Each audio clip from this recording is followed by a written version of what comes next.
అనకాపల్లి జిల్లా పరవాడ మండలం కన్నూరి పంచాయతీ మామిడివానిపాలెం గ్రామంలో శ్రీ శ్రీ శ్రీ అభయ ఆంజనేయ స్వామి 5వ వార్షికోత్సవం ఘనంగా జరిగింది. ఈ కార్యక్రమంలో ఉమ్మడి విశాఖ రూరల్ జిల్లా జనసేన పార్టీ కార్యదర్శి బుగిడి రామగోవిందరావు ముఖ్య అతిథిగా పాల్గొని స్వామివారిని దర్శించుకున్నారు. ఆలయ కమిటీ గ్రామ ప్రజలు ఆయన సాదరంగా ఆహ్వానించారు. గుడి ప్రధాన అర్చకులు సంతోష్ శర్మ వారికి ప్రత్యేక పూజలు అభిషేకాలు చేసి తీర్థ ప్రసాదాలు అందించారు. అనంతరం శ్రీ అభయాంజనేయుడు గుడి అభివృద్ధి కొరకు కాంపౌండ్ టైల్స్ కు 35,000 రూపాయలు విరాళం ఆలయ కమిటీకి అందజేశారు.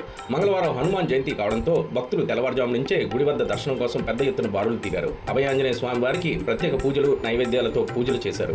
స్థానిక గ్రామ ప్రజలు భక్తులు పెద్ద సంఖ్యలో హాజరై తీర్థ ప్రసాదాలు స్వీకరించారు. తర్వాత పల్లకీలో శ్రీ సీతారాముల వారిని గ్రామ పురువీధుల్లో ఘనంగా ఊరేగించారు. ఈ కార్యక్రమంలో పెద్ద ఎత్తున మహిళలు పాల్గొని స్వామివారికి ఇష్టమైన పిండి వంటలు తయారు చేసి పల్లకీతో పాటు ఊరేగించారు. అనంతరం శ్రీ సీతారాముల కళ్యాణం, మామిడి వెంకటేష్, శ్రీమతి హేమ మరియు గొర్లి నాగరాజు, శ్రీమతి నూకరత్నం గారులతో కళ్యాణం జరిపించారు.